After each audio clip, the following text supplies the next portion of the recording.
We mentioned it in the opening.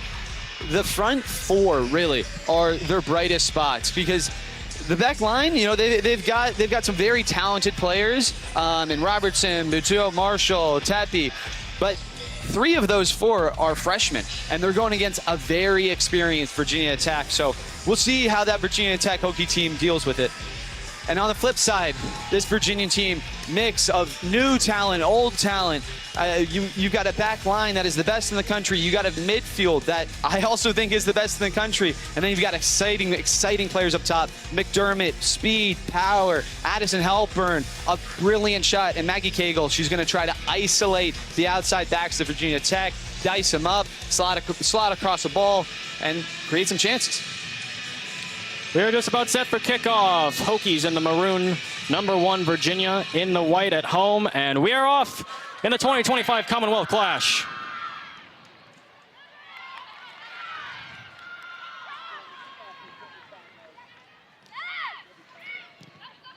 Hokies go over the top. Tim Galvin gets ahead to it. Rademaker's going to chase down that ball.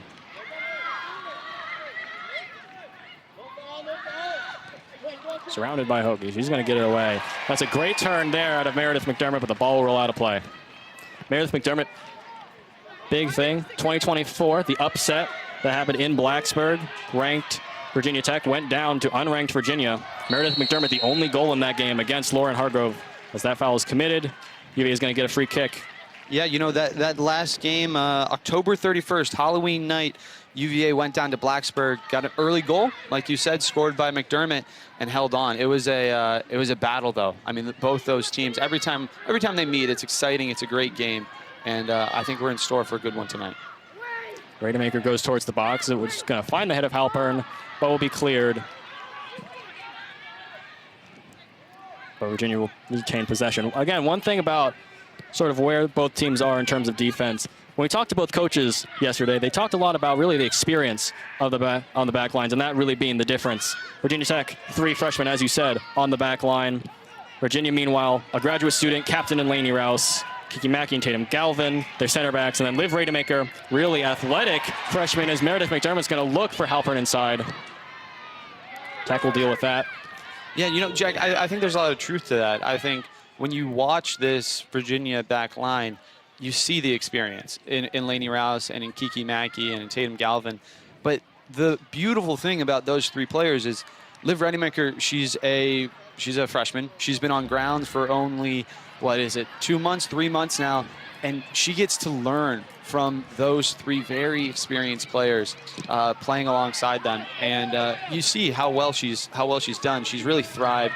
You know, she's an athletic player. She gets up and down the sideline, loves to attack as a fullback. But yeah, it's just another bright spot in a otherwise fantastic recruiting class.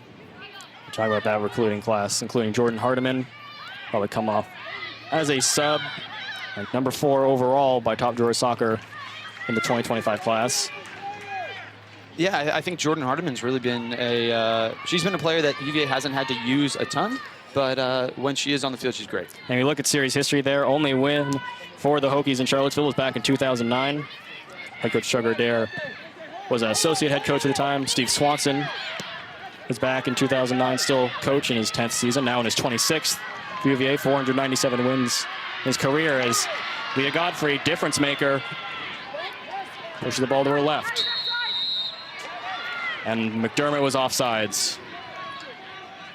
Yeah, it's unlucky for UVA there. I think for McDermott, she's got to be a little bit more aware, but, you know, it's early in the game. She's excited, trying to bust forward, and, it just doesn't come off. McDermott finally got her first goal of the year against Clemson. The last game out for the Hoos, 3-0 victory in Death Valley. As Lauren Hargrove will push this ball forward. Hargrove, the graduate from Richmond, Virginia. Started every game for the Hokies so far.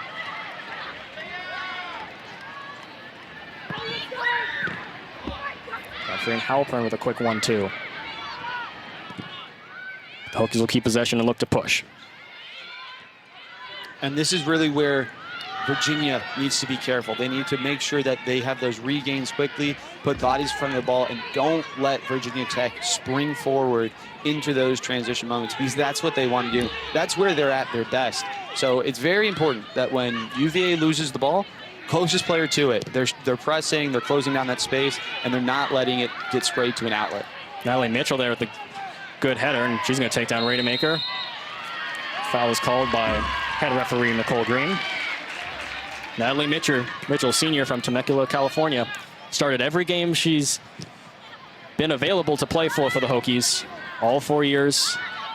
Yep. 5 goals this season, one of 3 Hokies with 5 goals, and also being Hannah Patchen and Anna Weir. Yeah, you talk about Mitchell. She's a very impressive player. You know, she's 2-footed. She's got goal-scoring qualities, and she plays in the middle of the park, so she gets on the ball a lot. And that 2-footed ability that she has it's really rare, but it just makes her so much more dangerous. So Mitchell again. Great hold-up play.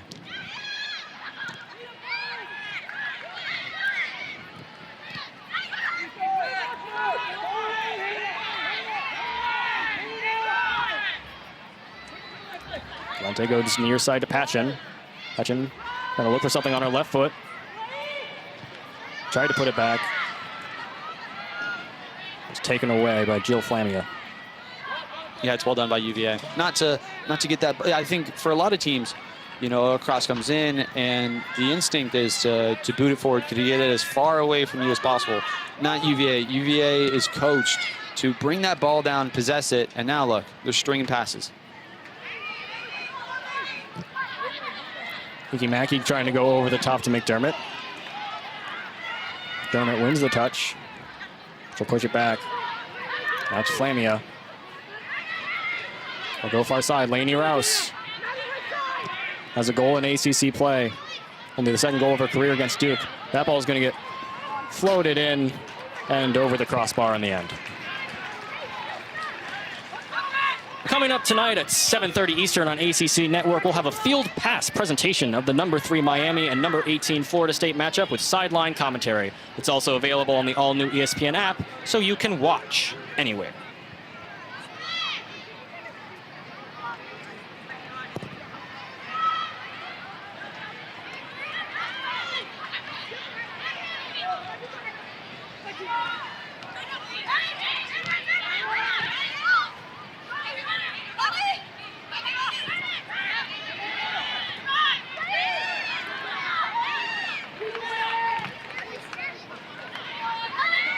Lots of space for Tepe. On the wing side, which will give up to Rademacher. Rademacher tried to give it to Godfrey. UVA will yet again get possession. Yeah, you know, Jack, I think that to a lot of people that'll look like a small thing there from Ella Carter, but what she just did, winning a 50-50, gaining possession, and just establishing kind of the offense for UVA is something that she's done so well through the entire season. As Meredith McDermott's going to get called for that foul on Tepe. UVA fans not happy. There's something about Ella Carter. We talked to Steve Swanson, the head coach, as we see a look here. Yeah, I'll tell you what, Jack. I think that's a very soft foul to give. I think this is a contact sport, and I think Meredith McDermott, quite frankly, does better than the defender there, and I think she's really unlucky to be called for a foul.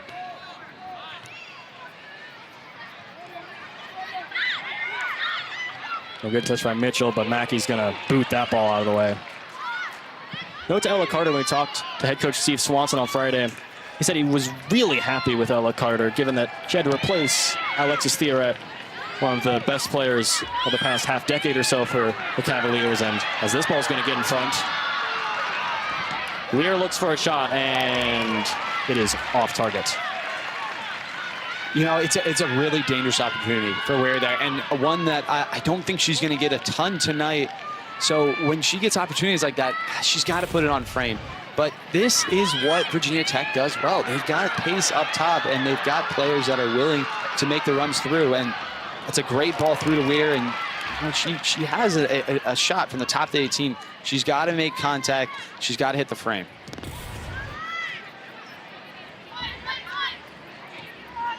And Virginia looking to push out from the back again. something that has really worked for this team, especially their possession-based offense. It often comes out of that back line as Carter's going to move this near side. It's going to be Rademacher, wingback.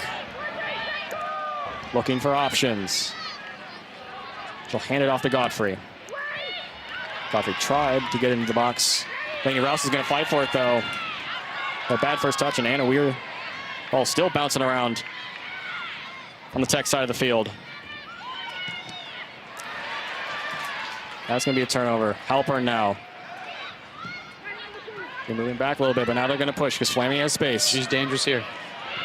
I mean, I thought about the left foot. They try to look for the box. Ball still bouncing around.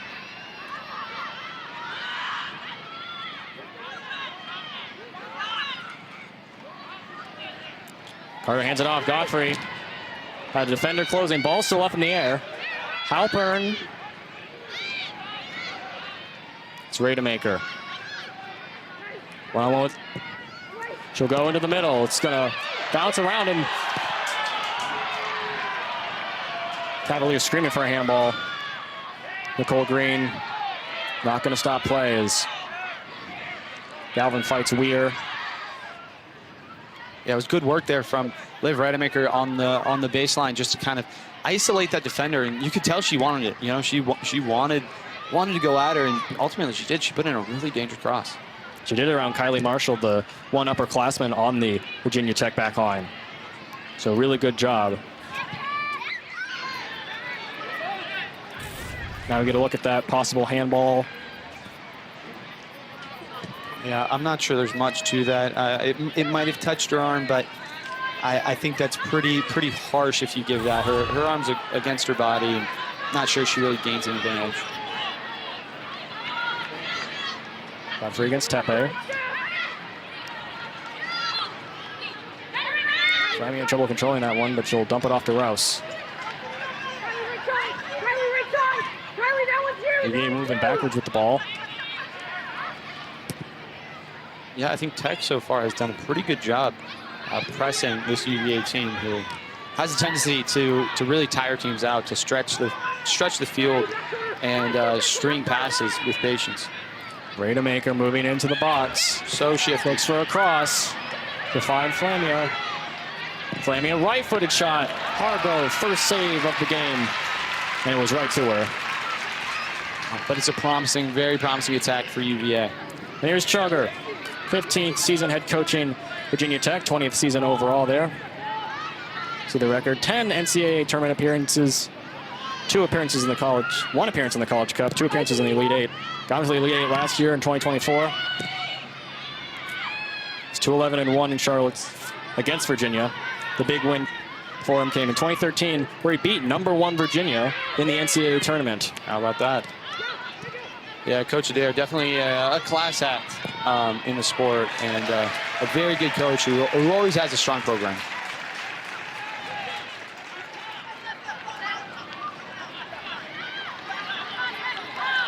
When you talk about that Elite Eight run, you also talk about how great Lauren Hargrove was for them during that run. Just a great season last year.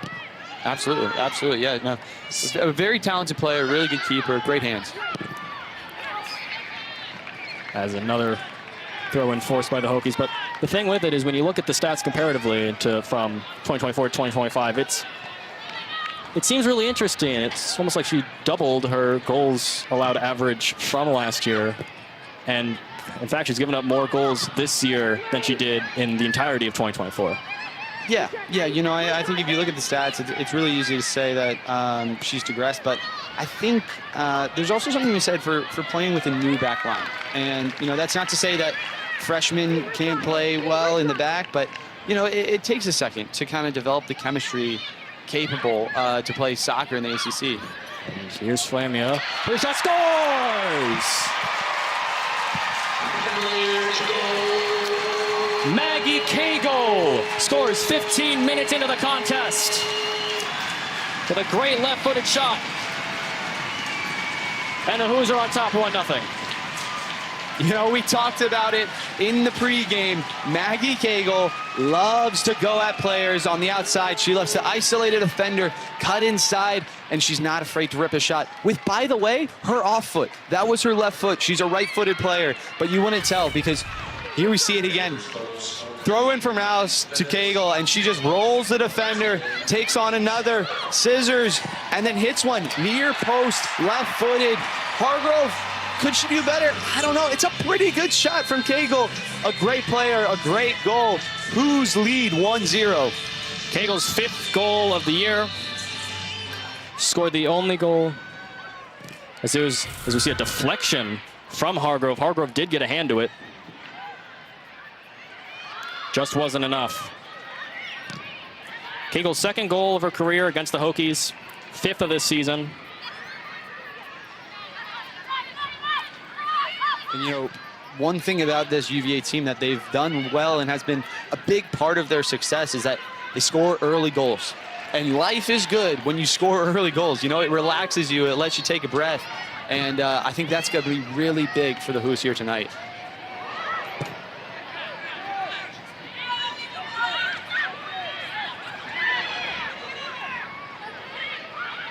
Hokies trying to look for an answer. Galvin will retain possession, and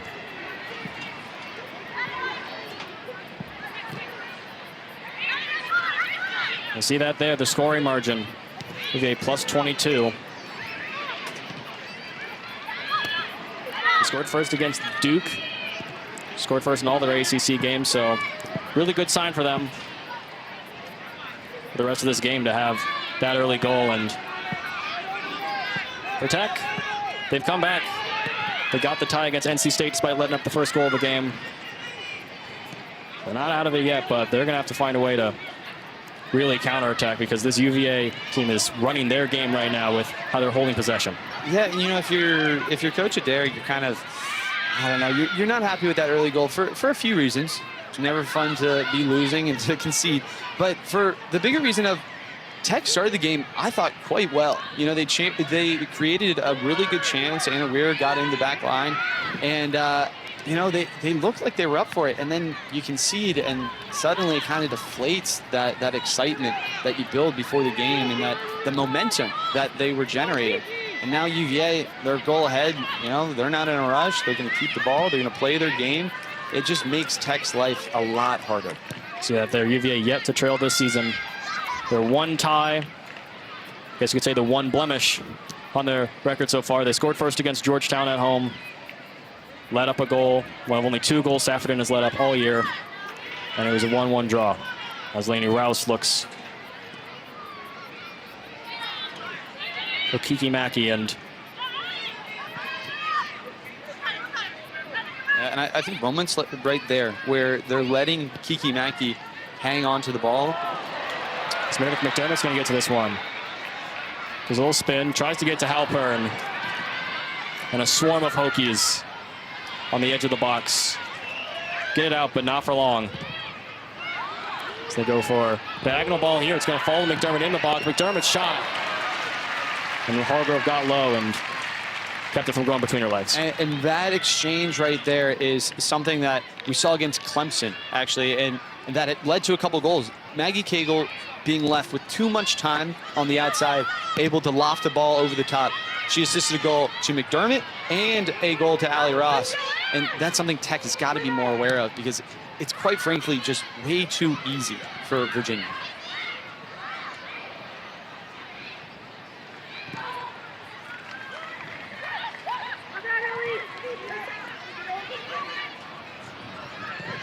Now Rademacher goes diagonal, trying to find Flamia. As we get another look at the first goal.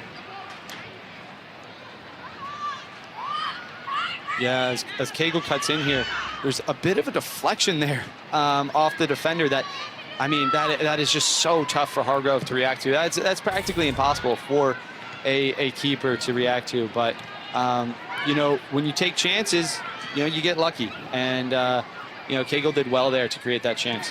I was going to say when I first saw the goal and first looked at the replay, it looked like Hargrove was setting to have the ball come right to her and then had the range to her left. quickly for like the last second, and it was whether Cagle put a curve on it, but as we saw there, just a deflection off a Hokie defender that Hargrove had just no ability to react that quickly to stop it.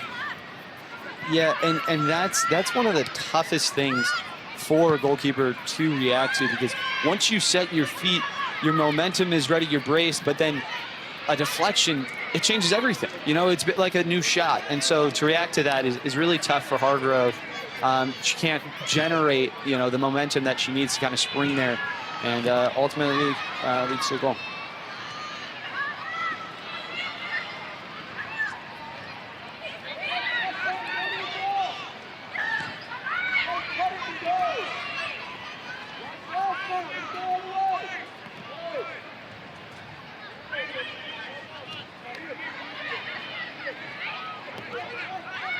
Alvin looked to Rademacher.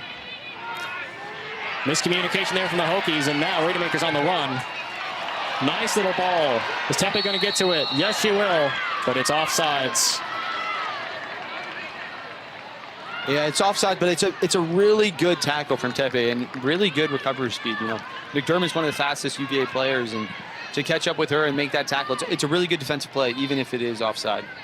Tepe, the freshman from Medford, New Jersey. Second generation Hokie athlete. As you see, Steve Swanson. 17-4-2 versus Virginia Tech. He's 10-1 in Klockner. Yeah, he's a stalwart in the game. I mean, he's one of the legends of women's college soccer. You know, experience in World Cups and you know, college cups, and he's really done it all. But he's a great coach. He's also a great trainer. You know, he's really good at identifying talent and developing it with the help of Ron Rabb, and you see sitting next to him, Sam Raper, Lacey Saraki, former player of his. You know, he's built an amazing program, quite frankly. And he's coming up with a couple milestones too. Only a couple wins away from 500 in his career. About 7 wins away from 400 at Virginia. He's already broken Bruce Arena's total for wins. Again, the longtime coach back in the 80s and 90s, won him a lot of championships. So, yeah, as you said, just a stalwart. You know what? I'll say. I think the one thing that he's missing from his resume is a college cup, and knock on wood, I think that's what they're going after this season. Certainly have the defense for it, as Lainey Rouse continues to keep the ball out of Hokies' hands in the Virginia area, as they're going to gain a throw-in now.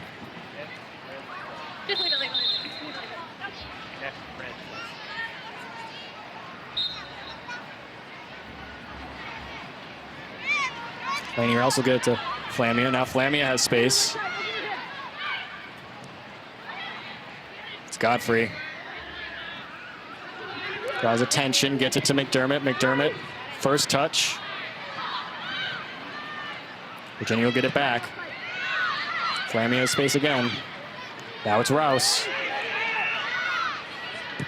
2 assists on the season. She tries to find Halpern. Ball's up in the air. Passes Carter. Left-footed shot deflected. That's a great block. It's a really important block, because Ella Carter has shown us time and time again this season that she is a threat from outside the 18 when it comes to shooting. So really key block there from the Hokies.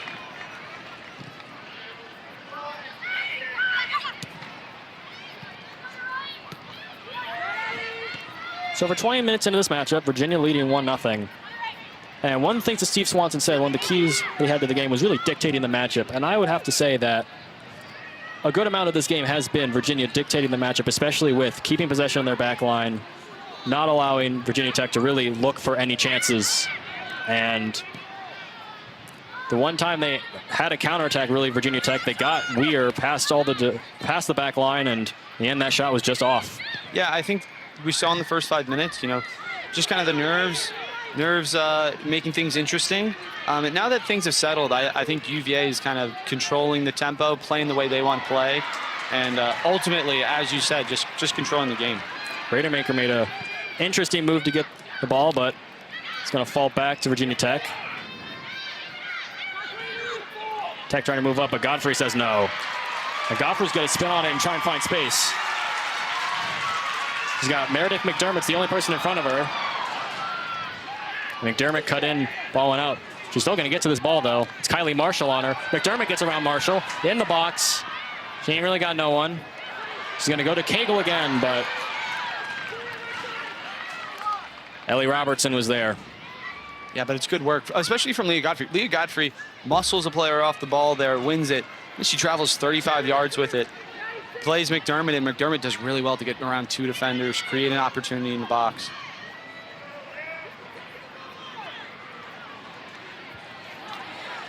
Tonight, after the Miami-Florida State football game, join us on ACC Network for the ACC Huddle Final Score, where the crew will get you caught up on everything that happened around the ACC today. It's also available on the all-new ESPN app, so you can watch anywhere.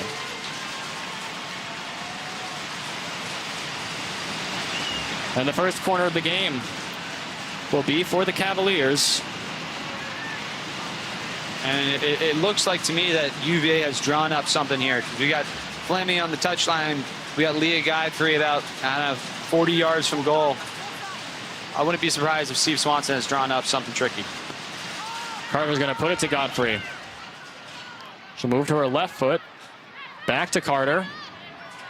Carter's cross. Got in the box. It's going to fall to Flamia. 3 defenders around her. She gets it off to Rouse. Rouse is going to let Galvin look for a cross. Back to Rouse. She's going to take a shot, and it's wide left. Yeah, I love it from Lainey Rouse there. I love the confidence, because why not, right? You play a fullback, you're never going to get a free shot from 25. Have a rip. She makes good contact, but ultimately goes wide. And we have substitutions. Ashley Visek in. Sophomore. Second appearance of the season for her. Yeah, you know, Jack, I think it's worth mentioning Lainey Rouse and kind of her journey here as a Cavalier. She came in as a really good player, really a highly touted recruit. She's played every year that she's been healthy, but a couple years ago she tore her ACL, and you know, for a lot of players, that's it. Not Lainey Rouse. Lainey Rouse dug in, she put in the work, and now she's having one of her best seasons ever. Absolutely irreplaceable on the back line. Really good player who Top Drawer Soccer has recently nominated as a player to watch for Player of the Year award. In the end, having that graduate experience has definitely been a help to that UVA back line, as well as having her score a goal. She scored a goal in early 2022, and then against Duke, against number 2 Duke at home, finding a header off a cross that in the end wasn't the difference, but it was certainly a help to boost UVA's momentum and really, in the end, keep Duke off the board in the second half. Yeah, absolutely. And you can see it on her teammates' faces every time she scores, how happy they are for her, because, yeah, scoring goals is not what she does, but when it happens, it's pretty special. She's the captain of the team.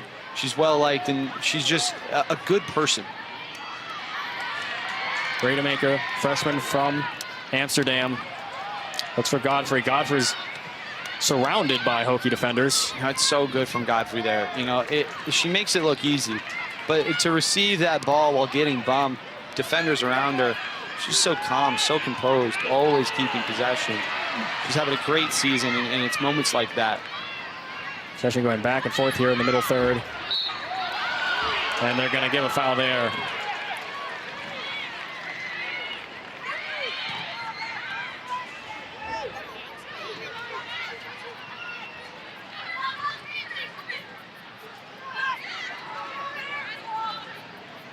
Here's Godfrey again.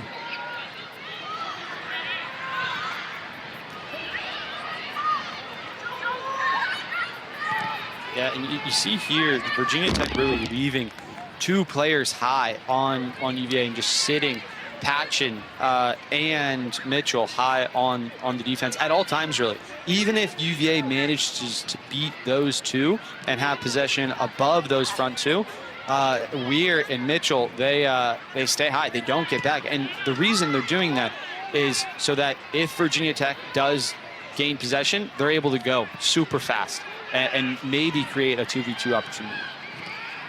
Another thing that Chugger talked about on Friday was something similar to that, and really being like the first pass, the second pass, and sort of that working, because if it does, as you point out, Weir and Mitchell, if they can get those passes and they can keep that possession, Weir and Mitchell will have probably a clean run towards the goal if they can get it to them. Yeah, absolutely. Weir and Mitchell, I mean, they go fast and they have pace, and we saw it once tonight. That is really, I think, where Virginia Tech, if they're going to find success, it's going to come from those two. Godfrey and Rademacher work together to get the ball back into Wahoo hands. Or feet, I should say. Do Wahoos have feet? I don't know. I don't even really know what a Wahoo is. I think it's a fish. I'm not sure if they have feet. That's nitpicky of me, but I think, you know, for the viewers at home, they appreciate biology. They do. I do. I appreciate science. Fun thing to learn about every once in a while. Rademacher. What a great challenge. And it's all for naught. Ellie Robertson was the one who dispossessed that ball for the Hokies.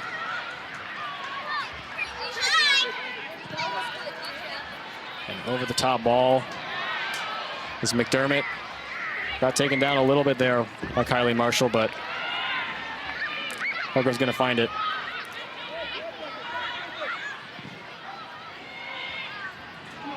As Maggie gets turned around by this ball. And a great save by Saffordin.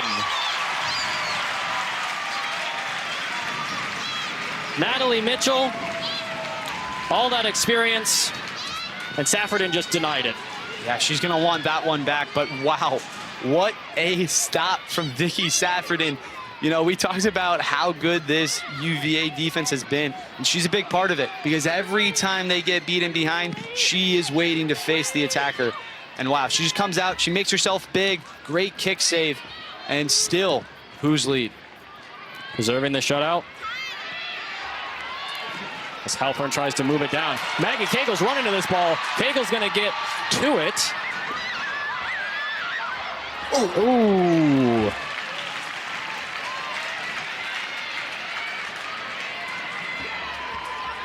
Cagle almost getting a piece of Hargrove there as we look at the save from Saffordin. Yeah, you see as the ball comes in over the top, and Kiki Maggie, I think she just adjusts it, gets her hips wrong, but then it's a great kick save, because I honestly, I think it's very well taken from Mitchell, but Saffordin just quicker with the reflexes. Great kick save. Coach Sam Raper's going to be really happy with that one. Mitchell was, in the end, really close to getting what would be her third goal in 3 straight games. That one against Wake Forest, the 2-1 loss, and against NC State in that 4-4 barn burner last weekend.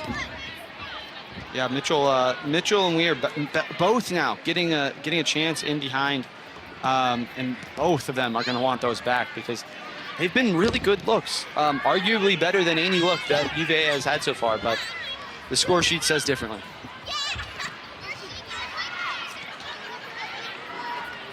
UVA pressing the attack.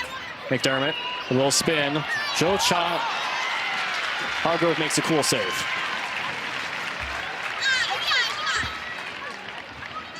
It's a really good turn from McDermott there, just to keep the defender on her back and spin her. She's got a lot of strength. She uses it really well there, and gets off a decent shot. UVA looking to press again. It's Rademacher. Hokies trying to shut off space. And another great attempt there by Ellie Robertson as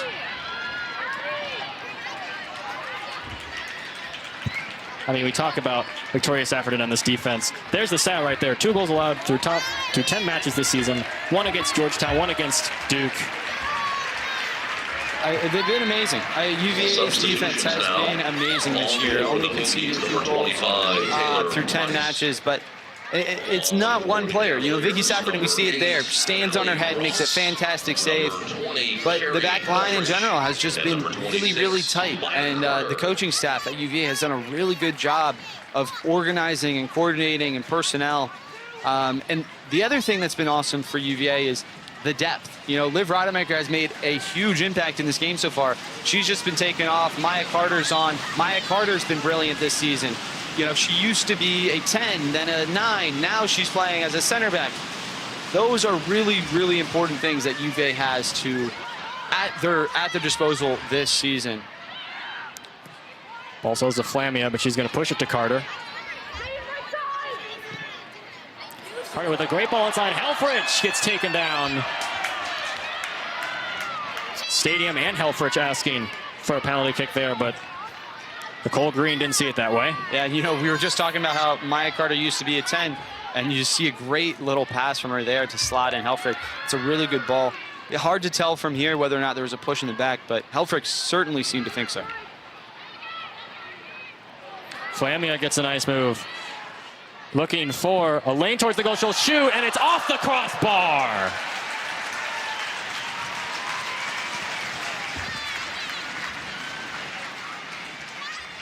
Yeah, that's a really, really good move from Jill Flamia. Yeah, I think the referee has probably made a good decision there. As you see, Jill Flamia just, Meg in the midfield. Now she's dribbling at that back line, takes them on. A great shot, hits the bar. Unlucky, but it's just a moment of individual brilliance from Jill Flamia. And Flamia, someone Steve Swanson is very happy to have back. Played in West Virginia, first game of the season, then had to miss 5 due to injury. Got the game-winning goal against VCU and a shot very similar to that one. Fifth start on the season for her. Yeah, Jill Flamia is she's a character in the locker room, and the team loves her because she just brings this energy that is just infectious. And she's a really skillful player who, unfortunately, last season missed all of it. But now that she's been back, she's just another option for Swanson in the midfield to slot in, and just she's dangerous, you know, because she offers something a little different than Ella Carter, a little different than Leah Godfrey. But it's moments like that, and you see just what she's capable of.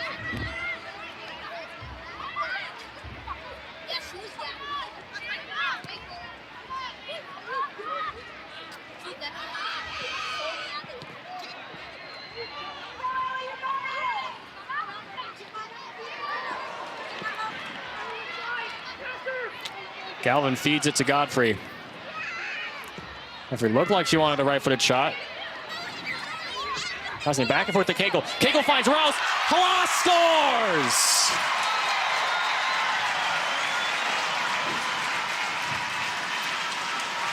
And the play is called offside by the far side ref.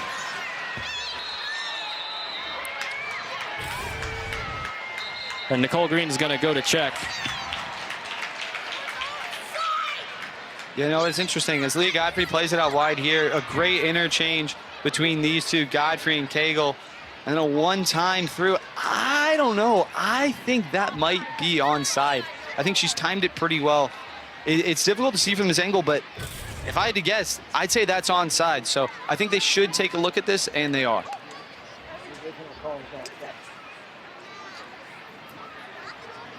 That was Ellie Robertson, number 7, who was possibly the defender that allowed Allie Ross in there. As we're going to look again.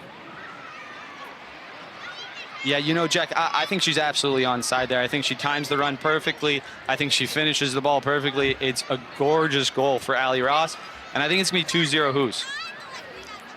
If it stands, Allie Ross, 4th goal of the season, 2nd straight goal. Scored against Clemson, got the game winner against Xavier a while back. She's been on as a sub recently. Started the first 5 games for the Hoos. Yeah, she's been fantastic. And it's another combination between Ross and Cagle. Cagle assisted Ross against Clemson. She does again here. It's a perfectly weighted ball by Maggie Cagle, who now has a goal and an assist if this goal stands. But I think it will. I think she's timed it really well. Oh, yeah, it's not.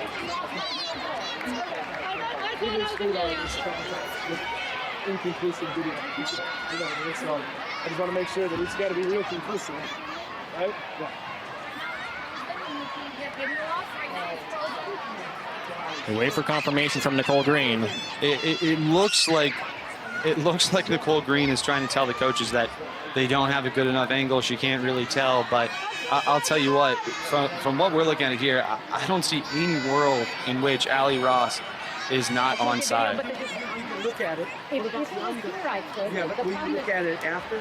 Go young. I mean, it's not. Steve doing his best. Once you get it unfinished, we can look at it. Well, once I'm restarted, I mean, I've already been over here for 4 minutes. And I Yeah, Jack, I'm just not sure what she could possibly be looking at if she doesn't think that Ali Ross about 3 minutes, and we can't get anything different, so we're going to stick with the decision on the field. Good job, yep, thank you. You know, she might be saying that, oh, she doesn't think that there's enough to overturn. She seems to. There you go. It's better than our video at home, so it's fine. Let's go.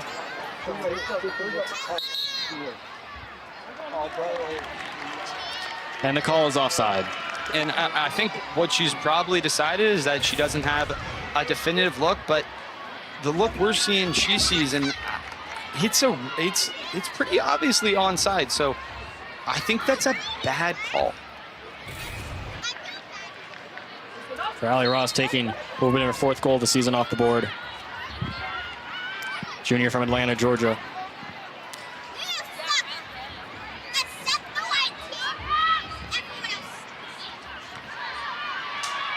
Now Virginia Tech really could swing this momentum into the last 10 minutes of this first half, try and maybe find an equalizer, or at least put some pressure on this Virginia defense. And an equalizer would be huge, right? I mean, you get it back to even, and you start fresh in the second half. But that being said, they've got to find something new. They've subbed on Taylor Price, number 25 up top for Virginia Tech, and she's a really exciting player who has contributed a lot to the offense for Virginia Tech this season. We'll see if she can get something going. Interesting note about Taylor Price. This is her first time in about 8 games that she hasn't started for Virginia Tech. She made 8 starts on the season, but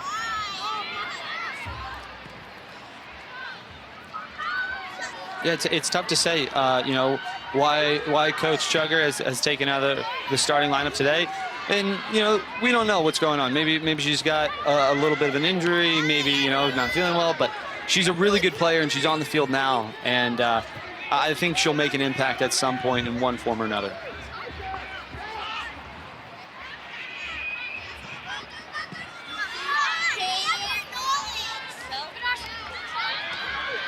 Tech looking to press. Great defense from Flamia.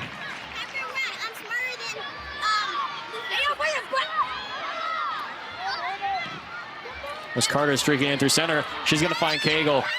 Cagle wants that assist back. She's going for a cross. Tried to find Helfrich. It's a really good ball from Ella Carter there to unlock Maggie Cagle in the wide space. Just sees a ton of open green behind the Virginia Tech back line and slots it in for Maggie Cagle to run onto.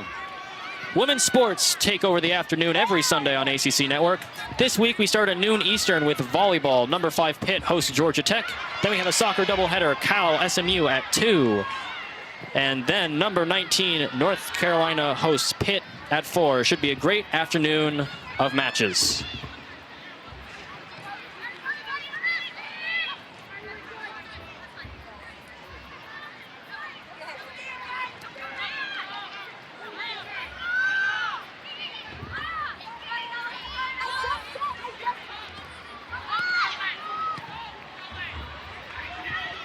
You kind of see Virginia Tech leaving their front 3 high, and then the rest of their defense is kind of in a lower block. It's interesting, but so far it's kind of worked to stifle. As that ball's finding Ross. Hargrove lunges to her left. It's a really good interchange, right, between Cagle and Ross yet again. Hargrove does well to stand her ground, read Ali Ross's hip, and dive the right way. But yeah, it's a really good build-up from UVA. Just Maya Carter driving to space, finding Helfrich, who finds Cagle, who finds Ross one time. It's beautiful. It's really intricate, but they make it look so simple. And Ross with a really good opportunity. Hokies looking high, put a lot of people on the Virginia side of the field for that goal kick, but it's going to fall to Ross again. Ross slips it to Godfrey. Godfrey looks for space, looks for Cagle. And Hargrove is going to retrieve that ball as Maggie Cagle Just couldn't get the great first touch there. Yeah, I think Hargrove does really well there, quite frankly, to be brave and meet Maggie Cagle. Maggie Cagle elects to take a touch, kind of gets away from her. Hargrove does well to stand her ground, be brave, collect the ball. But again, it's a really, really good attack from UVA. Jill Flamia wins it in the midfield. Leah Godfrey drives out the back line. They just keep creating chances.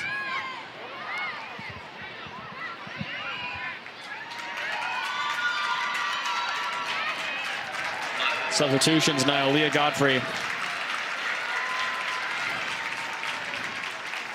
coming out, and so is Maggie Cagle. As you look at Cagle's goal again. Yeah, Maggie Cagle again. Dices up, cuts inside. Maybe a fortunate deflection, but she gets the shot off nonetheless, and it's fantastic from her to put her team up 1-0. And now some much deserved rest.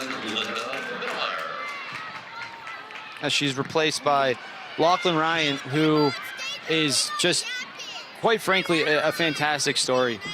You know, she's had a lot of knee surgeries. Her most recent one coming late in the spring, and she's back for more. She's a player that, well, quite frankly, she can never be discouraged. And she made her debut just a couple weeks ago for this season, and another great option for Steve Swanson to slot into this attack.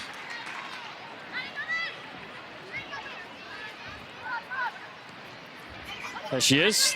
Only goal of the game, 4 goals and 3 assists since September 1st. She's been on a heater. She's been great. A very good player who is finding her form here at late in the season, which is what you like to see. Because if Maggie Cagle stays hot, it's going to be bad news for the rest of the league. They may look to try and get that to Galvin. Now Virginia Tech looking to push. It's Taylor Price. Price against Flamia. Flamia has help with Galvin behind her. And a great tackle. Yeah, it's fantastic for Flamia there. Not only to chase down Price, who's quite a speedy player, but to have the patience to make the tackle at the right moment like she did there. It's really good from Flamia. Robertson cross. Goes awry. Was trying to hit Lewin. And Flamia's making herself known in this game. She's had really a shot that could have gone in, ended up glancing off the crossbar. Yeah, I'd agree. She's had a great impact. She's had a great impact doing a lot of things. You know, offensive, defensively. She's been a bright spot for UVA today.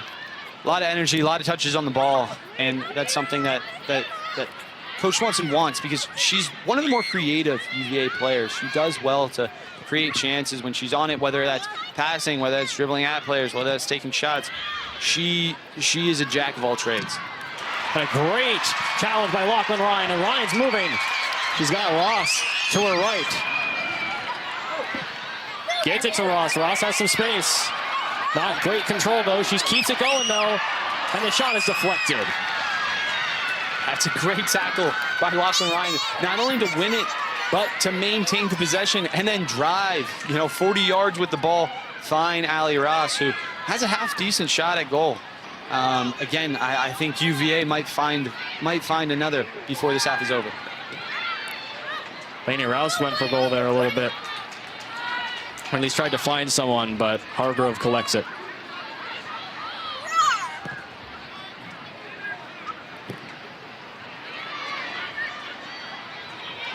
And another great takeaway. It's Tatum Galvin this time.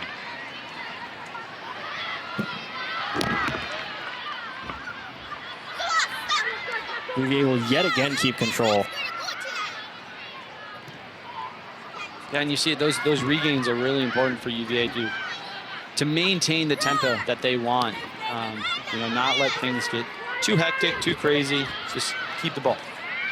Minnemeyer wants to push it into the box.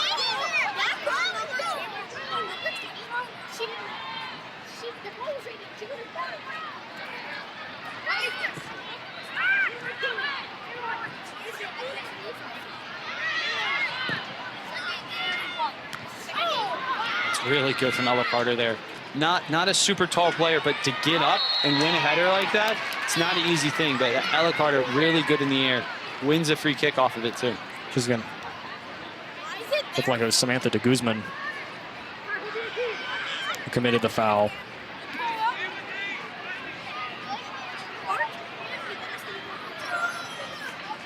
Now the Kiki Mackey trying to put this into the box. Remember, she had the goal kick against Duke that ended up getting to the feet of Leah Godfrey. Godfrey ran it over Dysart. First goal of the game against the number 2 team really early. So she can put long balls in. She can put them accurately. Yeah, you know, Kiki Mackey has started a lot of attacks this year for UVA. She will, but Hargrove. She probably hits the ball, strikes the ball better than anybody on the team. Really true, really good technique. And she can spray it anywhere on the field. And she's been a real weapon, quite frankly, off of goal kicks, like you mentioned, because she can start an attack from her own 6. Hokies looking to push in the last minute. But Rouse will get possession to the UVA back line.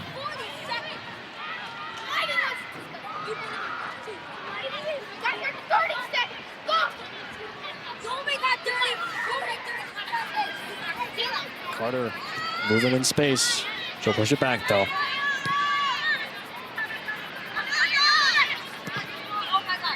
Maybe enough time for one last push for UVA here.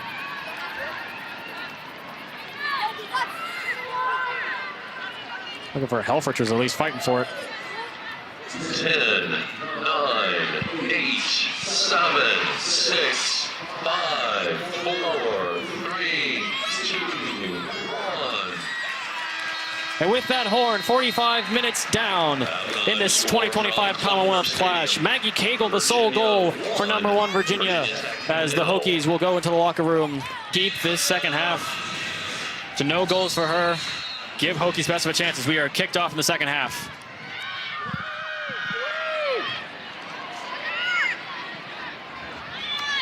Kind of funny that Coach Adair said something about chaos, sort of almost like an embracing of it as Meredith McDermott gets taken down there quickly. Yeah, absolutely, because I think if you're a team like Virginia Tech going to play a rival on a Saturday night at their home stadium, the ranked number 1, you know, you want to create chaos. You want to disrupt this mojo that UVA has managed to create this season. Chaos is a good thing if you're Virginia Tech. It's a bad thing if you're UVA. Saw there Ellie Robertson receiving a card from Nicole Green. Robertson, the freshman from Berkeley Heights, New Jersey. Fun fact about Ellie Robertson, played at Rutgers Prep for high school, played all 4 years with, currently starting forward for UVA, Addison Halpern. Halpern ended up breaking a couple of school records there, including for goals, and really interesting, just 4 high school teammates, 4 years together, and now they're playing in the biggest rivalry in the state. Yeah, absolutely. And Halpern was the Gatorade High School Player of the Year. And Robertson, you know, was probably a big part of her run to do that. So pretty cool to see them face off here on the college level.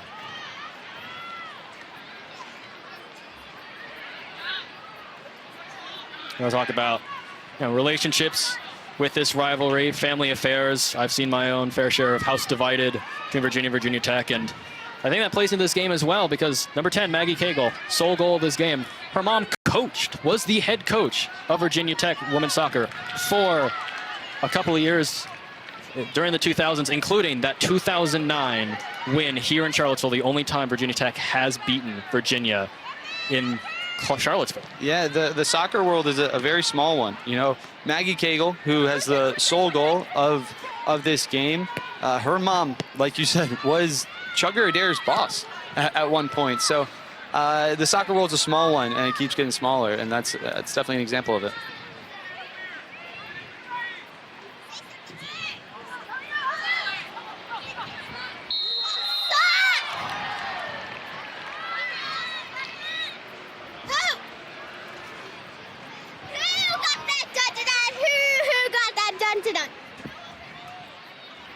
And we are getting reports that it is official. The record attendance, not official, But as you saw from that crowd shot, very close to breaking the record. Record attendance you saw there, 3,966, set against Virginia Tech about 9 years ago. They were pushing for it. Yeah, they're pushing for it. We'll see here, as we get further into the second half, whether they're able to do it. Certainly making a very hostile atmosphere for these Hokies, and very positive one for the Cavaliers. See how Hoos can use it, as Nicole Green says play on from that move. That's a really good ball from Rademacher. Right at Addie Halpern's feet. They're no rush, UVA. They want to control the ball, control the tempo, and that's what they're doing here. And that challenge there by Natalie Mitchell draws a free kick.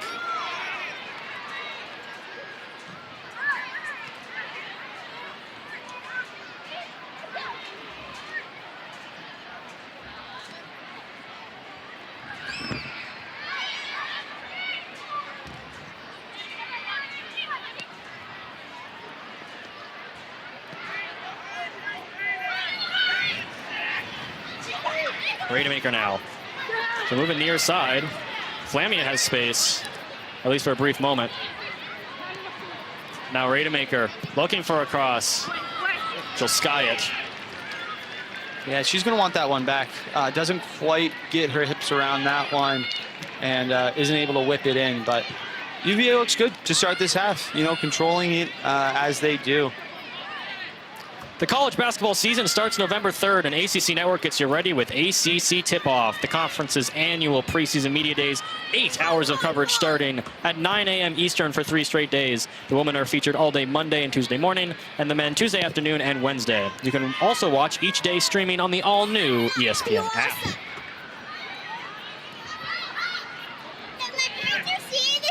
Maddie Buteau looking to go over the top.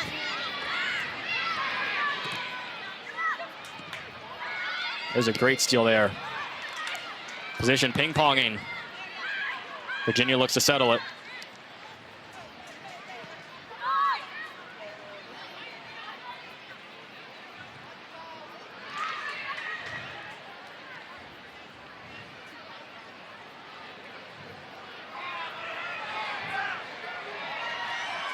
Flamia fighting with Arango. She's going to keep it moving. It's dispossessed, Maddie Buteau.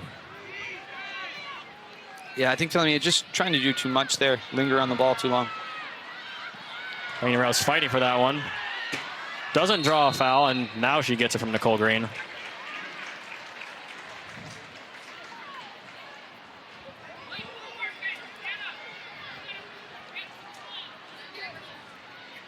Yeah, it's certainly a slower start to this second half than we saw in the first half. I think the first half there was a lot of energy going into the game, a lot of nerves, and it was pretty open. And now I think both teams are a little bit more cagey. I think that's a relative to just how the score is. 1-0. Who's trying to score second, but also not wanting to give up an equalizer to this Hokies team. Not wanting to preserve the shutout in the end. So they might be pushing, but they're also making sure they're not going to get attacked from behind. As right now, actually Vizek trying to look for it, but errant pass. Yeah, just not quite able to compose herself and connect there. Now, UVA again, they're on the ball, seeing the field. Ella Carter in no rush. She'll happily just keep it.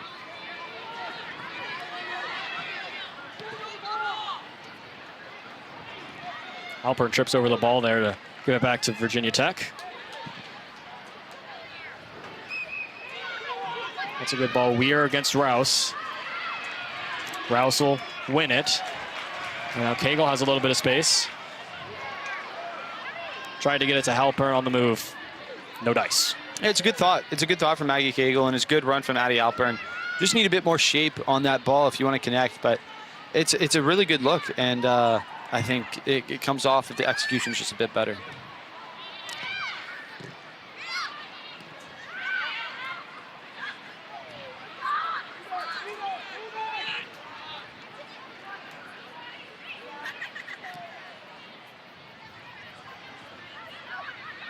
Hokies trying to press up for something. They're going to go over the top. Weir was the intended target.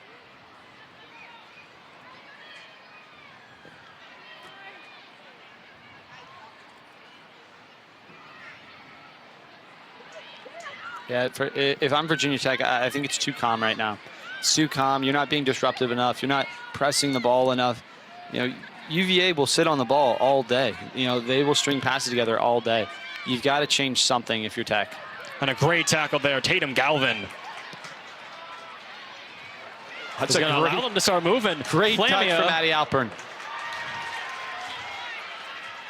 Cagle, they almost lost it there, but Cagle getting it back to Flamia allowed them to keep the pressure on. Actually looking for Halpern. Ball's going to fall. McDermott on her right foot, shoots, and it's over the crossbar. You know, that play starts with Tatum Galvin making a crucial tackle at midfield, then playing the ball. And I just love this touch from Addie Halpern, and we're going to see it right here. Just Meredith McDermott taking the ball down really well, ultimately leans back, skies it. She wants that one back, but ultimately another good chance for the Hoos that they're not able to finish. Another look. Yeah, another look for McDermott, just leaning back. If you lean back, it's always going high, it's always rising, and ultimately it does there. In the end, as Virginia earns a throw, and in the end, a lot of our talk with Steve Swanson on Friday was about the back line. He had so much things to say, so many great things he said about pretty much every player that plays the back line. But one of the things he said about Tatum Galvin was most improved player from 2024. And I think that matters. I think that matters, especially when you see her make a play like that. Yeah, absolutely. You know, she's a player who came in, redshirted her freshman year, and ever since has just worked her way into being a very consistent week in, week out starter for this UVA defense. You know, when you say most improved, it's almost a backhanded compliment, not for Galvin, because she is one of the best defenders in the country now. Halpern working against Buteau. Looking for a left-footed cross. And Buteau's going to force a corner. Third corner of the game for the Hoos. It's an opponent Cavaliers corner.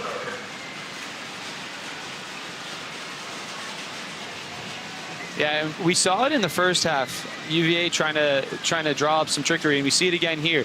We got Flamia short. We got Ella Carter sitting about 45 yards from goal. We'll see what UVA has in store for us. I think Godfrey she's going to find Carter. Carter's going to get her on the first defender. Looks like it was Addison Halpern who she was aiming for, and Vizek's going to clear it. And I think that's what they were looking for, to kind of pick out Ella Carter and let her put in a left-footed cross. She's a left-footed player, so whip it in swinger there. Just doesn't come off, isn't able to beat the last defender.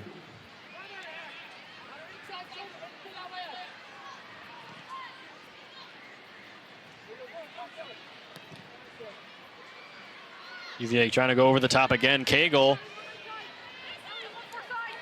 tried to fight for it, but Vizek pushing that ball out of bounds.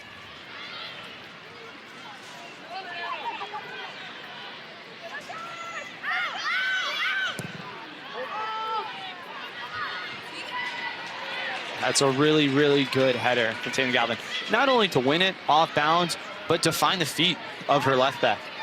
Rademacher to McDermott. McDermott cuts in. She's trying to lay it off for Godfrey, but Hokies going to try and push now. These are the moments. These are the moments for Virginia Tech that matter. You know, she picks up the ball. It's 3v4, and those are the moments where Virginia Tech needs to make chances out of, and ultimately she's not able to find the outlet. Both teams with inaccurate passes. Virginia's going to get a throw in here. There's Leah Godfrey.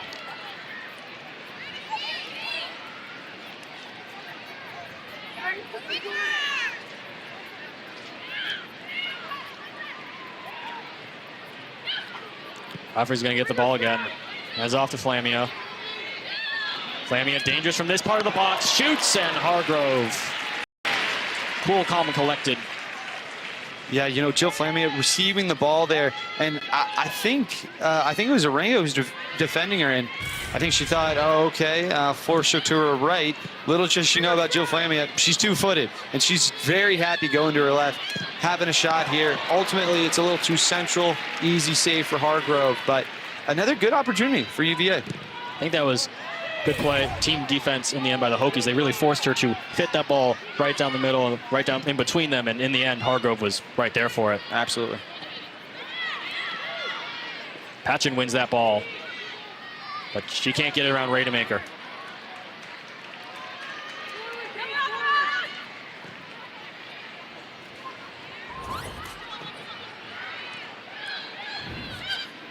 Jack, you see that stat right there, 0 shots when they're a team that get a lot of shots off. I think that's, especially in the second half, I think that's really telling. You know, as we're 15 minutes in here, they just haven't generated a ton, haven't been in UVA's half a ton. Halpern, it's going to fall to Cagle. Cagle just couldn't control it.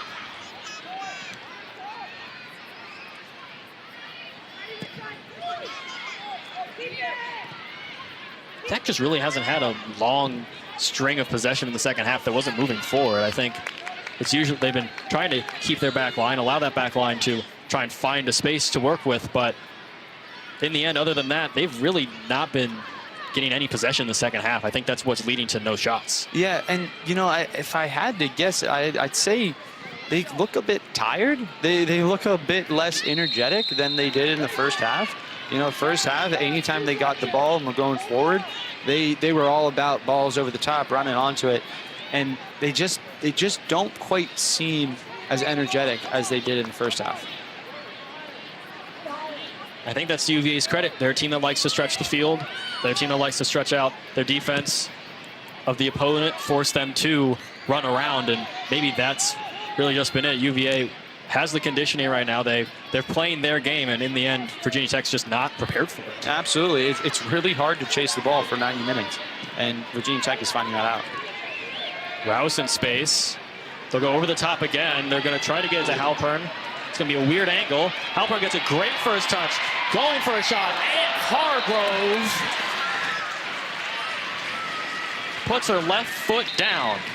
Wow. That forces the corner. That is a really good initial play from Addie Halpern, just to get onto the ball and muscle off her defender, keep her balance, get a shot off. Lauren Hargrove, though, don't underestimate how good that save is. That's all positioning. That's all quick instincts. It's a really good save from Hargrove to keep her team in it. Flamier comes off. Helfrich in.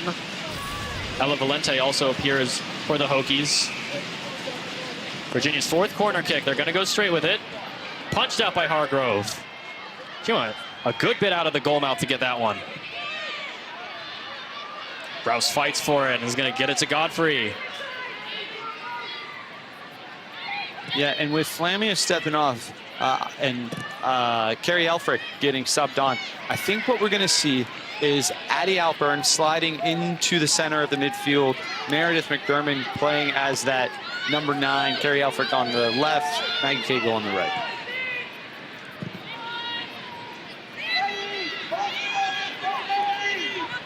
Virginia Tech long ball. Weir's going to try and chase it down, but Saffordin's going to stop her run short.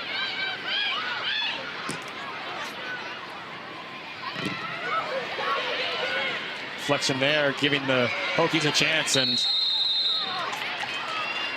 Weir is going to draw the foul for what look like a forearm to Kiki Mackey. Yeah, she's disagreeing with the official there, and I quite frankly don't know how, because Kiki Mackey beats her to the ball and she takes out Kiki Mackey. So it's a good play from Mackey, and UVA maintains possession.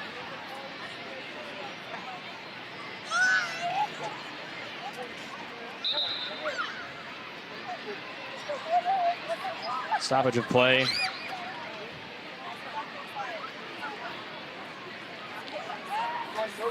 As it looks like Liv Rademacher.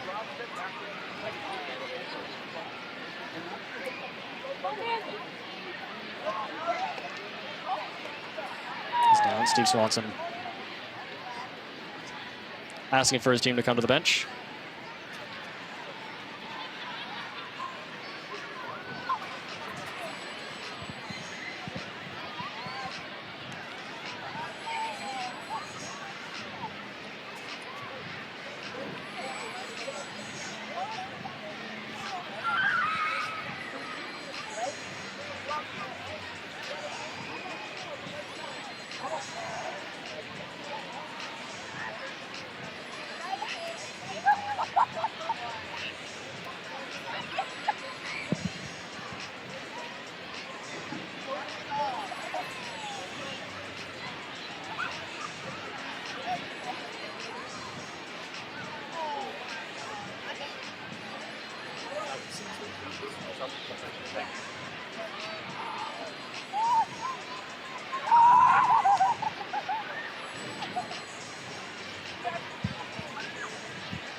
We'll step aside, take a short break. It'll be about a minute. We'll be back from Klockner Stadium.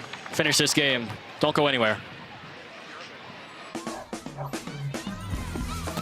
Fall in Georgia is awesome, but kind of crazy. And who has time to shop for natural gas? Hey, get down. Burgers are done. Go.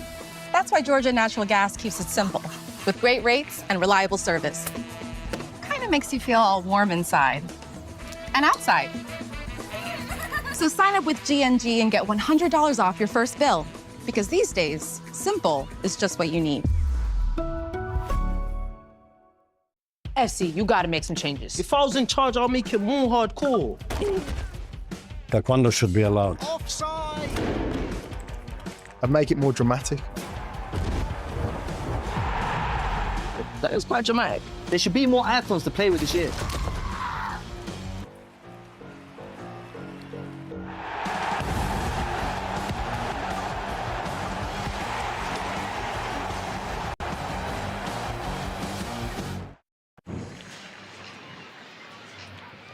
Welcome back to Klockner Stadium. Liv Rademacher being helped off the field.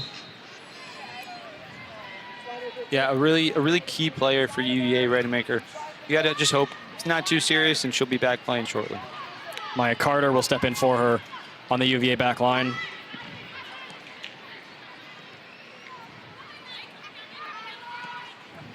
After a quick break.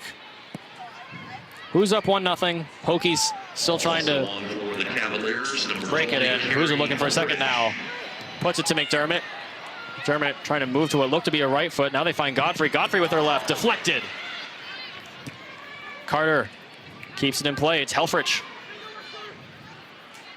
Yeah, Helfrich did well there. Just to run the sideline and get a good ball into McDermott's feet.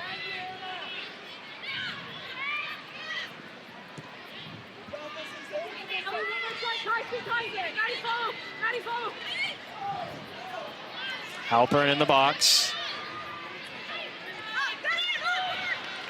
Moving feet, and it was Ava Orengo who stopped it.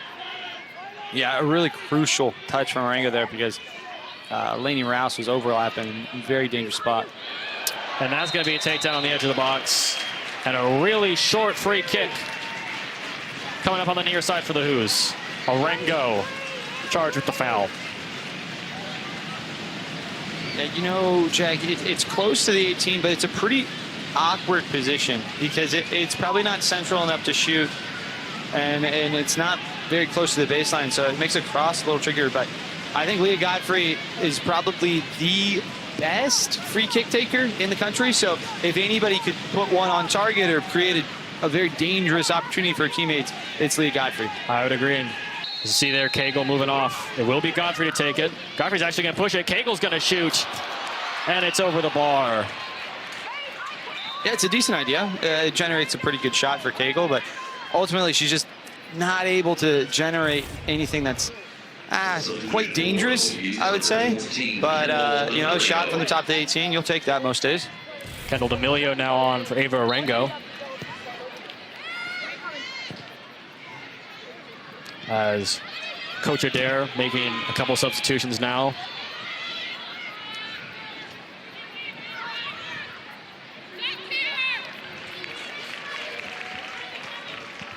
And again, I think that's a missed opportunity for Virginia Tech because they managed to switch the field on UVA, which they haven't been able to do many times. And when they did that, their two strikers were 1v1 with UVA's two center backs. And that's a favorable spot for them being. Godfrey shoots and scores!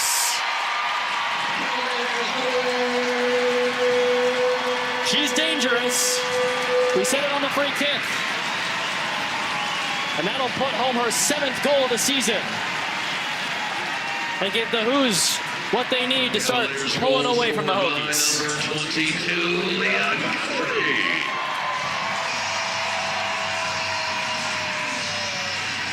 Leah Godfrey once again clinical. We see it here. Throw in, she turns her defender. Oh, beats another. Back for more, beats her again. Head up, finds the corner, and slots it home.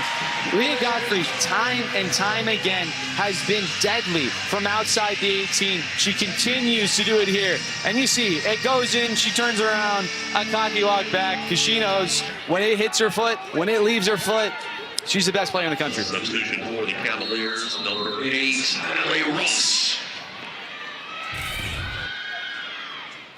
I believe, I don't remember who it was, someone called her world class after her goal against Clemson, which was her 6th of the season. I think that's justified, especially after what we just saw.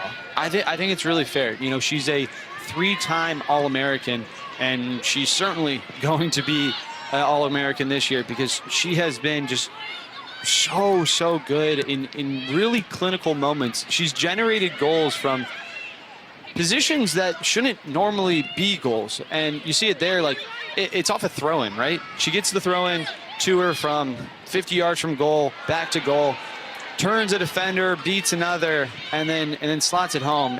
It's a goal that kind of comes from nothing, quite frankly, and then she does all by herself. Leah Godfrey is a fantastic player. Virginia pressing again.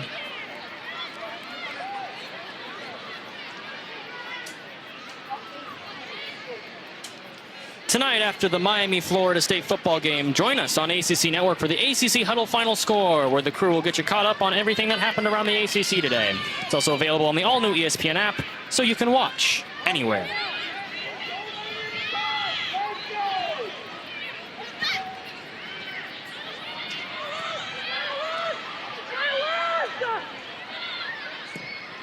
And for Leah Godfrey, as Hokies move in, and Mitchell's shot is off.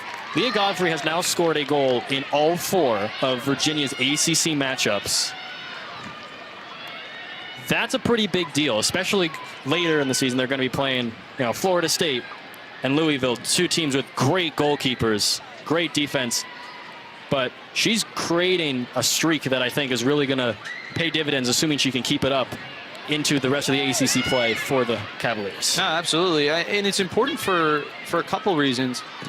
The first is that the ACC is the best soccer conference in the country. So when you say that she scored a goal in all 4 ACC games, you're saying that she's doing it against the best in the country. And she's doing it in games that really matter for rankings and to get into the ACC tournament. So, yeah, Leah Godfrey, she shows up in big moments, and she did here tonight. Now the Hokies down 2-0. They found their first shot of the half just then, as Lainey Rouse wins that ball for a brief moment. Yeah, Lainey Rouse has done a really good job shutting down Vizic, because the way this Hokie team plays, they like to let their fullbacks provide the width, and their 2 strikers, their center midfielder, kind of stay narrow and interchange. And so every time that Vizic has tried to bomb forward and start something from the wide area, Kiki Mackey has seen it, and she has disarmed it.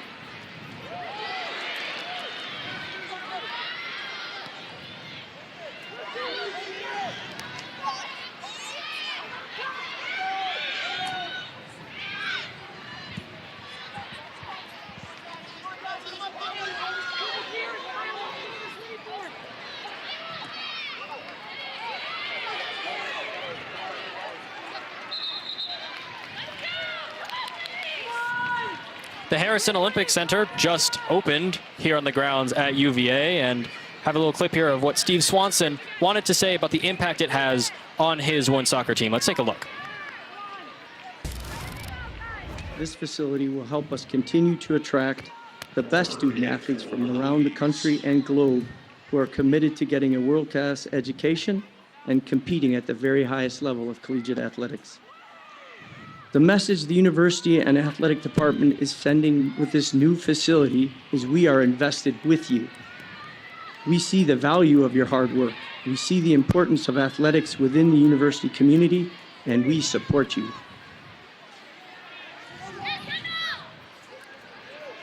I mean, it's a very big deal for them to get it built.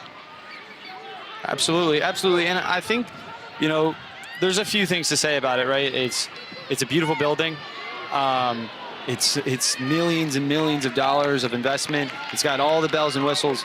But I think Coach Swanson said something that I think is really worth highlighting, that it shows how valued student athletes are at the University of Virginia. It shows an investment in the student athletes, not only their physical, not only their mental, their nutrition, their well-being, all of it. When you come to UVA, it signals to players that are thinking about whether it be transferring, whether they're recruits in high school, it signals that this is a place where you are valued and where we want to make you a better person and a better athlete. And I think it just goes to show why UVA is one of the premier colleges in this country.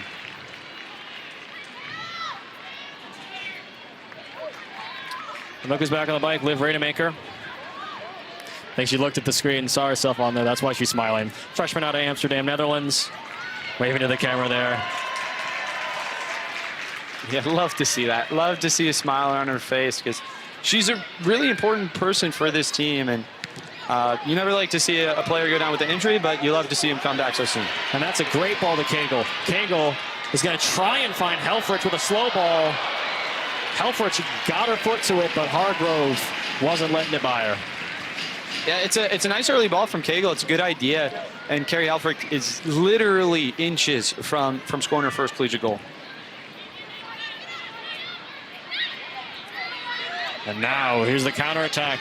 What the Hokies wanted, they have Weir in space. Ball goes a little wide there. She's going to keep it in the 18, though. Deflection off Maggie. Shot. Safford in.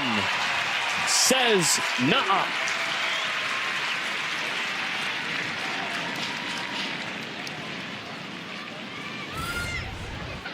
Yeah, as you see, Rouse, just another great interchange between UVA to begin an attack.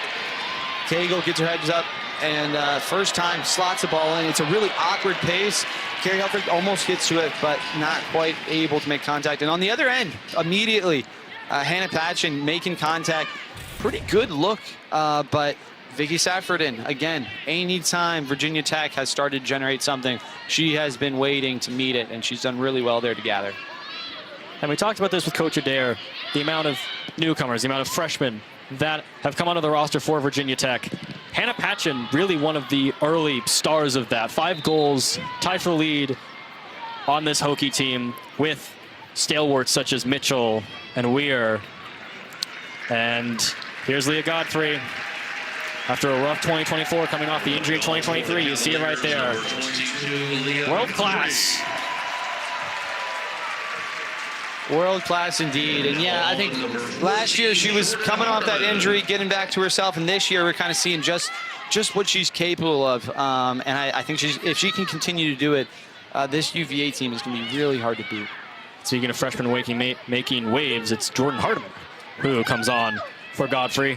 Freshman out of Midlothian, Texas. Number 4 overall recruit in the recruiting class for 2025.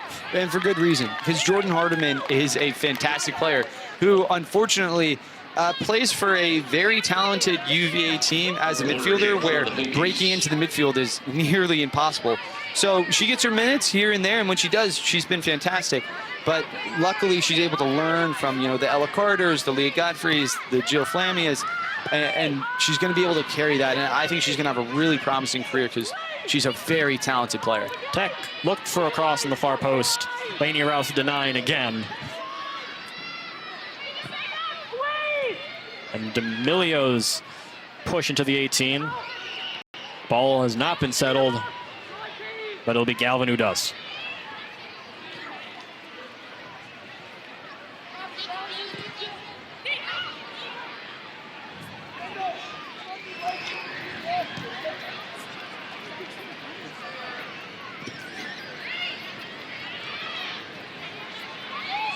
Buteau looks to find someone. Observe to Mitchell. She might get this ball to Mitchell. Mitchell's going to have to try and second touch shot. And she scores.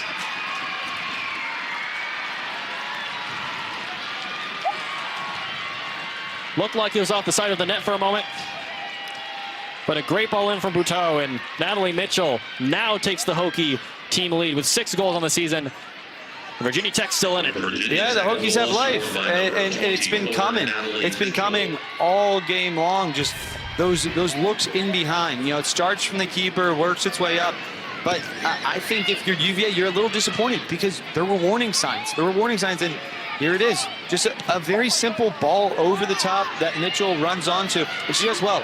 Keeps her balance, keeps her composure, slots it home. I think there actually might have been a deflection there off of Maggie that sent it near post and sent Safford in the wrong way. But it's a bit unlucky. But ultimately, it's 2-1, and we got 15 minutes left, 17 minutes left, and it's going to get interesting here. The question now, how do the Cavaliers respond?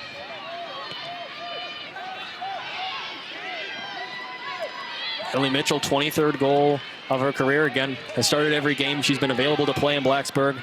All 4 seasons, the senior. Coming up clutch is now Allie Ross. She's going to try and get to this ball first. She's going to beat Visek to it. Nice little move there.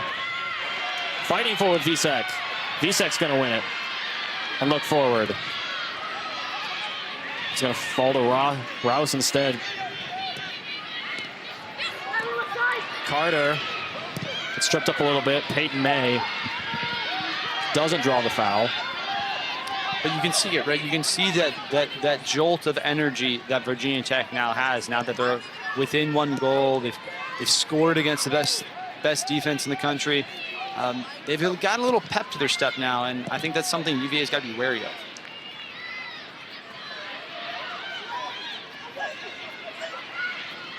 Laney Rouse trying to get around 2 Hokies. Speaking of pep in their step, Steve, here's another look at it. Yeah, again, I think Mitchell does really, really well to get onto this and keep her composure.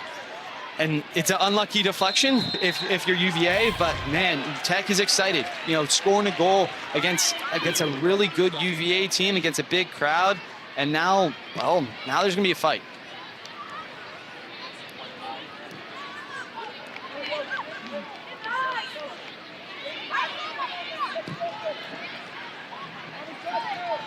Helfrich tries to control this diagonal ball. Galvin was running in. She couldn't find her there. So it moves towards the middle, and it's Cagle. Had to survive an oncoming Patchen. And miscommunication there, Ross. Pushing it, Rouse forces it out, and now Tech with a throw-in on the UVA side of the field.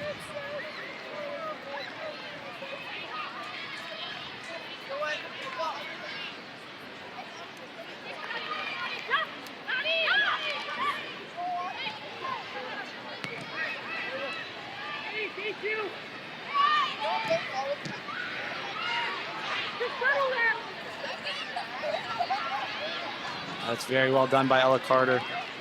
You know, Ella Carter's a player who I think has really grown this season. She stepped, like you mentioned earlier in the first half, you know, stepping into the shoes of Alexis Theoret is borderline an impossible task. Alexis Theoret being one of the best 6s, if not the best 6 in the country. But Ella Carter was up for it, and she has met that challenge. She has been so consistent for this UVA team in the midfield. She has showed up every single game, offensively, defensively. She has been almost perfect. And I think huge credit to her and the success that UVA has had. Ella Carter has been a big part of it. I think consistency was something that Swanson was preaching as Ross. She can get to this ball. She can get a cross in. Weaker cross. They're going to try and find Cagle in the middle. Collision by some Hokies, and Halpern's left-footed shot is a grounder as one of the Virginia Tech players is down from the collision. Yeah, unlucky for UVA there. I think there was a couple of miscommunications there. But ultimately, a pretty good chance created by Rouse slotting Allie Ross through to the baseline. Rouse and Ross. I've mixed them up, I think, 2 or 3 times so far. It's been how it's been. It happens. What's those? And you see here, Allie Ross does really well to get to it. And Ella Carter trying to feed Maggie Cagle, and then Addie Halpern with a bit of a weak shot from the top, but not a bad look. D'Amelio was the one down. Looks like she collided with Kylie Marshall. But D'Amelio's up.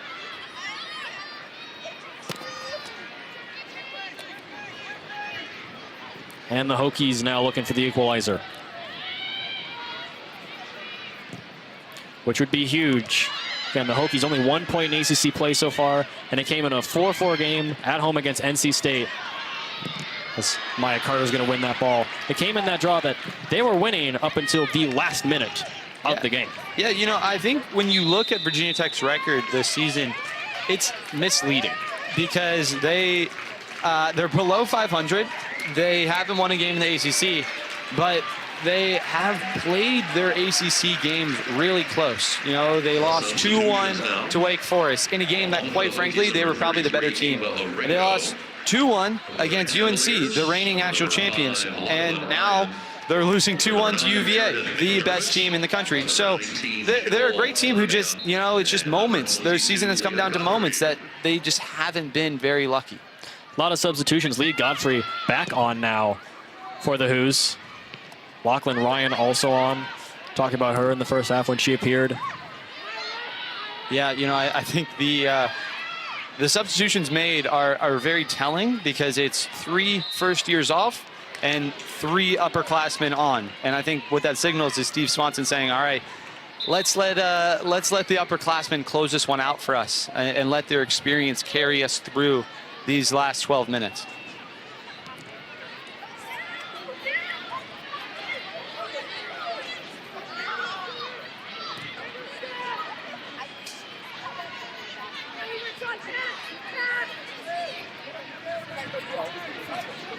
Speaking of that, Virginia Tech trying to go something, maybe experience to try and get that equalizer. They put Ava Orengo on instead of for Peyton May. Midfield swap, May the freshman, Orengo the junior. Yeah, there you go. You know, when it goes down into the dire moments of a game, you want players that have been there before, and that's what both coaches are doing. Maggie Cagle, Cagle fans very excited, and then a miss there from Ellie Robertson, the freshman, is going to give Virginia a corner kick. And you can see Cagle doing well. Once she gets on it, Allie Ross settling it, playing it off to Cagle, and she's just toying with the defenders here, having fun with it. So skillful, clips in a really dangerous ball that's ultimately really awkward for Robertson to deal with, who very nearly puts it in her own net. That's going to be Godfrey. He's going to go near post. It's off McDermott, and the Hokies will clear.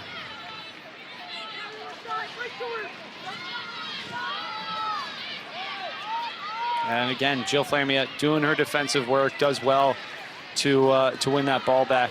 Lachlan Ryan with a run.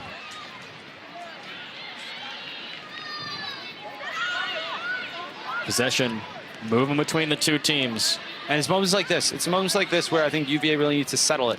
And that's exactly what Ella Carter did there.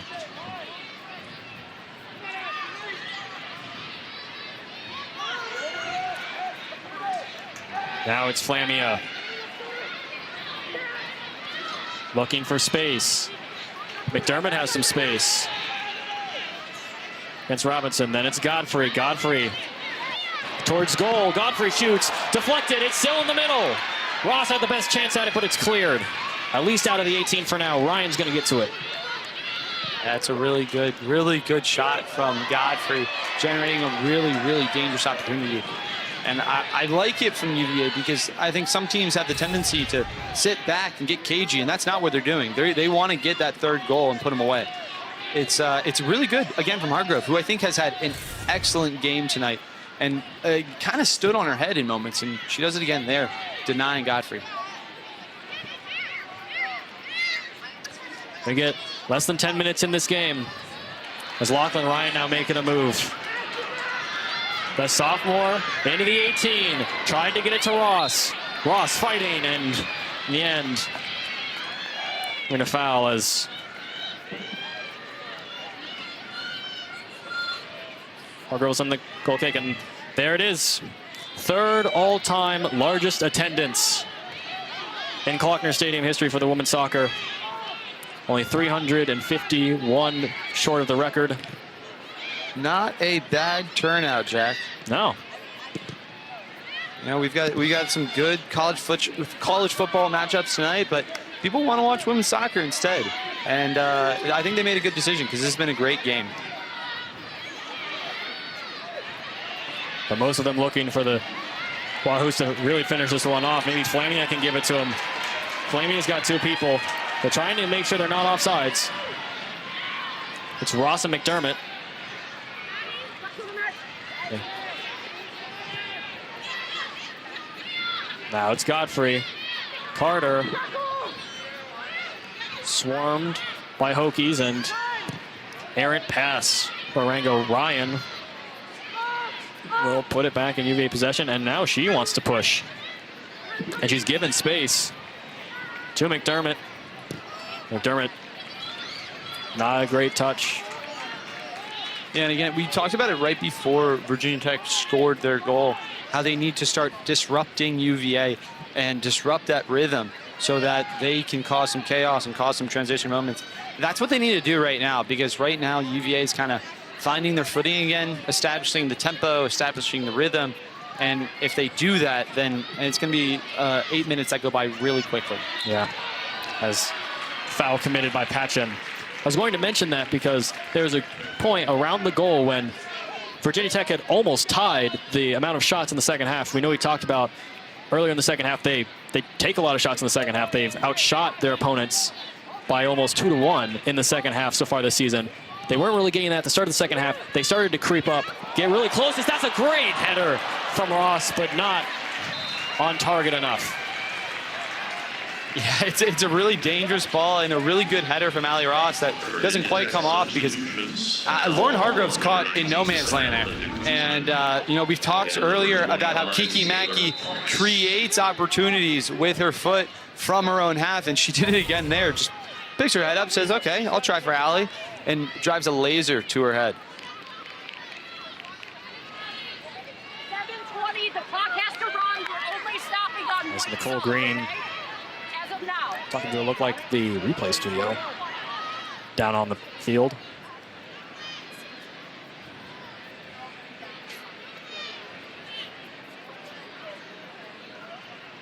Another thing for Virginia Tech, as we see Lauren Hargrove try to send this ball off, this is their 6th game in the months of September and now October that they've let up 2 or more goals. It's something that's been difficult for them. Again, against the Virginia team, you know, it's optimistic that you've been able to hold them to 2 goals and have a chance really late in this one, but it's also at what point, you know, maybe your defense gels next season, but at what point do you find that 1-goal game that's going to get you some points in the ACC? Yeah, you know, I think you hit the nail on the head because I think it's really hard to win games when you are conceding on average almost 2 goals a game, and that's really tricky to do and to deal with if you're an attacking team, because not only are you conceding, and so just numerically it's difficult to score enough to win the game, but it also just ruins your momentum in the game every time you concede. So it's something that Virginia Tech certainly needs to correct, and it's something that Coach Adair absolutely will. Flamia's going to create a turnover. Flamia's been fighting the second half. Definitely one of the players looking for that 3rd goal. Godfrey now looks for it. She gives McDermott some space. McDermott right-footed shot deflected again. Lauren Hargrove not letting those low shots get by her.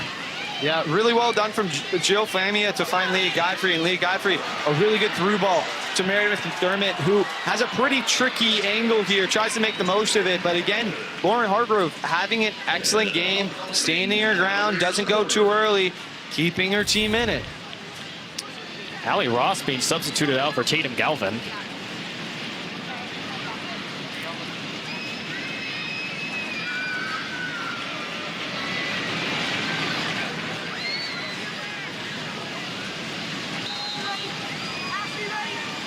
Faulkner getting loud. They want this one put away. Up top, it was there for a moment, and it's going to be a goal kick in the end. And here are the goals so far that we've seen: 3, 1 in the first half, 2 in the second half. Yeah, it started with Maggie Cagle, as it often does. She got the ball cut inside, had to go and beat the keeper to the near post. Then Leah Godfrey doing what she does best, which is score goals from outside the 18, beats 2 defenders, buries it in the bottom corner. And then Mitchell finally gets behind this UVA offense and manages to slot one home past a very good UVA defense. And Maggie Cagle is trying to find a running McDermott. Hargrove ventures out. Stop that one. I really have to applaud Hargrove's bravery. She gave up a goal against NC State. That was really because she was out of her boxes. That's a great ball by Godfrey. McDermott couldn't control it on her first touch. Now she's going to have to look for options. She looked for Cagle. It's going to get deflected. Yeah, you know, looking at Leah Godfrey, you never know that she's played almost 85 minutes tonight, because when she gets the ball, she's got a burst of speed that nobody else on the field has. And that layoff. Women's soccer take over the afternoon every Sunday. Women's sports take over the afternoon every Sunday on ACC Network. This week we start at noon Eastern with volleyball. Number 5 Pitt hosts Georgia Tech. Then we have a soccer doubleheader. Cal SMU at 2. Then number 19 North Carolina hosts Pitt. Should be a great afternoon of matches. And McDermott now with a run. Virginia looking for their 20th shot. McDermott's all alone on her left foot, deflected, and will force a corner. Yeah, it's really well done by Meredith McDermott. And, you know, she's going to be frustrated because she wants to get her goal, but, you know, that is so killer for Virginia Tech. Even though UVA is not scoring, they keep attacking and they keep driving forward. And now they got another corner, and UVA is going to run out the clock just a little bit more. They're making it a long, long night for Virginia Tech.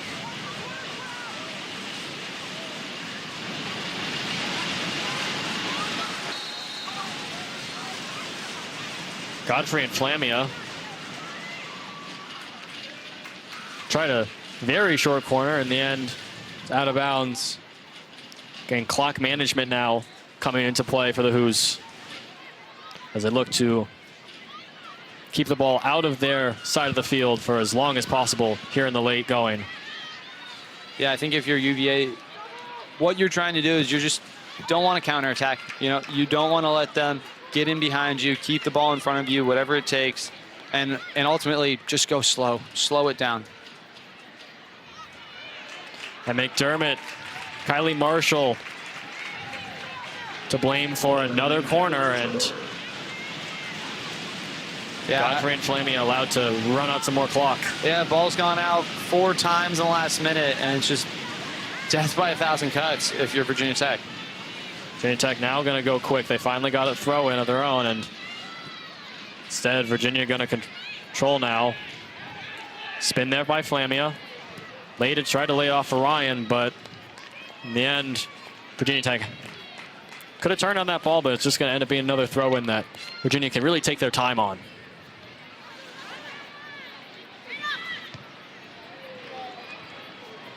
Now, we talked earlier about how Coach Swanson was making those changes, putting the veterans in the game, and that stat really shows you he knows what he's doing. Undefeated when leading in the second half. That's a pretty impressive stat to maintain that for over a decade. And for Steve Swanson, game ain't over yet, but looking for his 498th win of his career. It's quite possible that next Sunday against now ranked number 3 Stanford, he's battling for his 500th win, which would be really special for him considering Stanford was where he coached, it was a team he coached to 2 Pac-12 championships and a couple of appearances in the NCAA tournament. Yeah, a lot of history there in Palo Alto for Coach Swanson, and I'm sure he wants that 500th win to come on Sunday. But they'll have to get through Cal on Thursday, which is going to force them into a short week, so... Yeah, and you know, it's a short week, and they have to go across the country. which is something that this UVA team hasn't had to do yet with conference realignment. They haven't had to make that trip out west, and it's a really tricky thing to do. You know, even if you're a professional team, it's tough to go across the country, but you got to remember these players are also going to school full time at one of the best schools in the country, and so it's not an easy thing to do. But they're certainly up for the challenge. Tech looking to push it. They're not going to call this one out of bounds. They're going to try and find Mitchell again. Mitchell versus Maggie. And Mackie's going to push it out. Tech going to go quick. And you love that from Maggie. You know, she's played all 90 and she's still chasing full sprint to make a really, really crucial tackle and keep this game 2-1. And the Hokies creating pressure.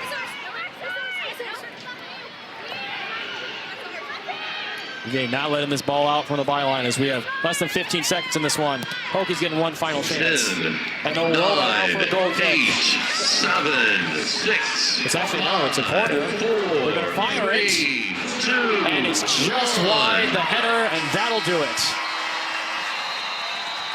Hokies made one last stand, but it wasn't enough. And the number one Hoos stay undefeated with a 2-1 victory. Virginia Tech 1.